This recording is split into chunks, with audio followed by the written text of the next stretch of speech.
I'm here with Lady Saints head volleyball coach Geno Frugoli, and they are getting ready for Nationals.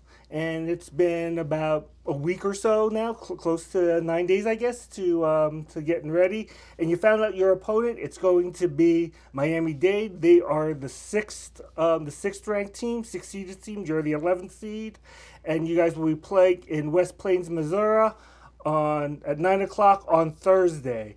All right, Coach. Well, it's all been happening. How the team is finally getting back into practice and stuff. I'm sure you gave them a couple of days off, sort of mentally prepare and get it. But now it's back to business. How's things been?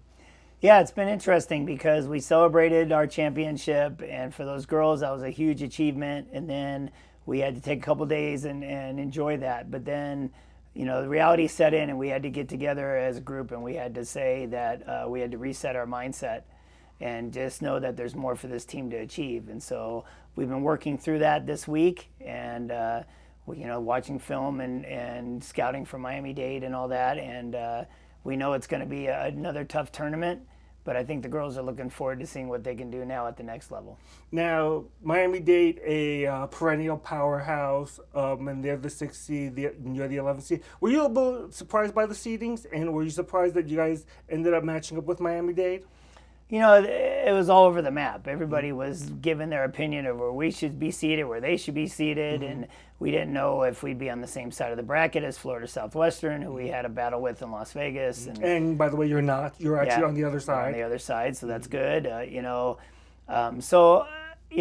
one of those things where we're all going to have to wait and watch till Thursday. If we're playing good, we could beat anybody in the country. If we're playing bad, then it's not going to work out for us. And so, as a coach, it's tough. We're trying to prepare the kids to just have a great day on Thursday and try to get those first 2 wins.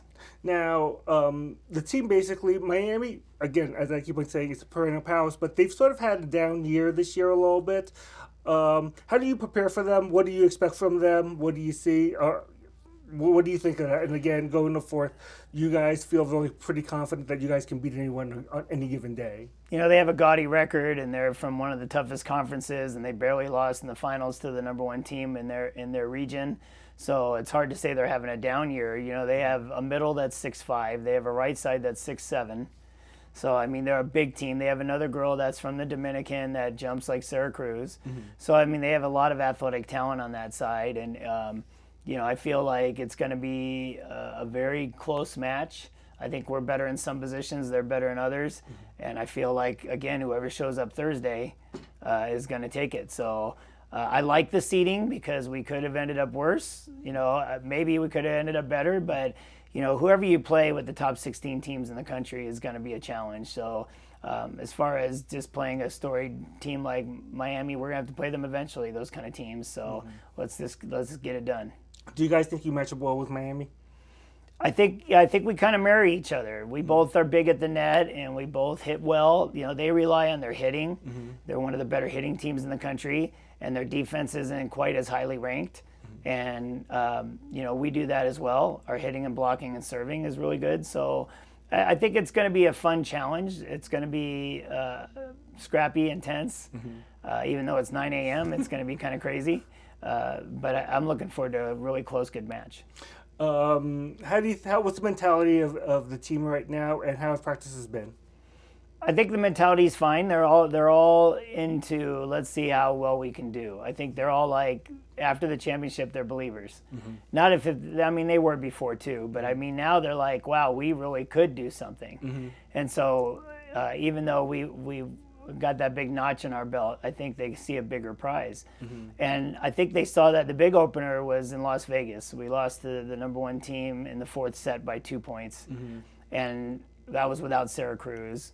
And so I feel like the team was like, we can beat anybody if we're on. And so we're trying to build on that right now, and we're just trying to make sure that whatever happens on Thursday, we play our best ball, and we'll see where the chips fall. Okay.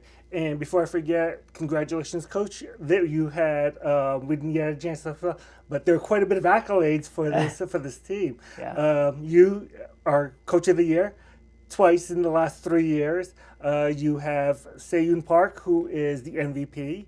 and you have Rafaela De Silva and Sarah Cruz were first team, and you had Aubrey Haxton, who is honorable mention, and this is all for the Region 6, right? Yes. Okay. I mean, those players are special, and they worked really hard for those awards. And, same thing with my Coach of the Year award. I always say they're team awards. Mm-hmm. We can't do it without everybody on the team. And so we've worked hard together to get some accolades, but there's more on the table, I think. So I'm just really appreciative of all the coaches in the conference that voted for me. That means a lot to have your colleagues, respect you as a coach. And so that means a lot to me. And, I'm really happy for those girls. Well, I think it was well-deserved. The team's record sort of seemed that a championship sort of seems to prove that as well. So, again, Coach, you guys are leaving on Tuesday. They'll get there on Tuesday night or Wednesday. Tuesday night. And then you guys all get on to all the pomp and circumstances like the dinners and all that. Yeah. And then you guys play first thing at 9 o'clock. Is that a problem for you guys playing at 9 o'clock in the morning? We'll see. Yeah, I don't know. Sometimes it's hard to get these girls to even go to class at 9 a.m. So we're hoping that they're going to be ready to play volleyball. But, I told them to start sleeping a little bit earlier and get used to it. And, we're trying to figure out a way where we can wake them up. And that'll be an early morning to try to get them moving. Mm-hmm. And then the harder part than that, though, is even if we play well that morning, we have to come back that night at 5:30 and play. The winner plays at 5:30 that night. Mm-hmm. So it's going to be an interesting way to get your team ready at 9 in the morning and 5:30 at night. Right, and I'm sure that it is, but I think that the old cliche is that if you can't get ready for a championship game, you really shouldn't. You can't get ready for anything. Yeah, it's true. Well, again, Coach, good luck, best of luck to you, and we'll see you guys hopefully on Saturday on ESPN+. Sounds great. Thanks for all the support.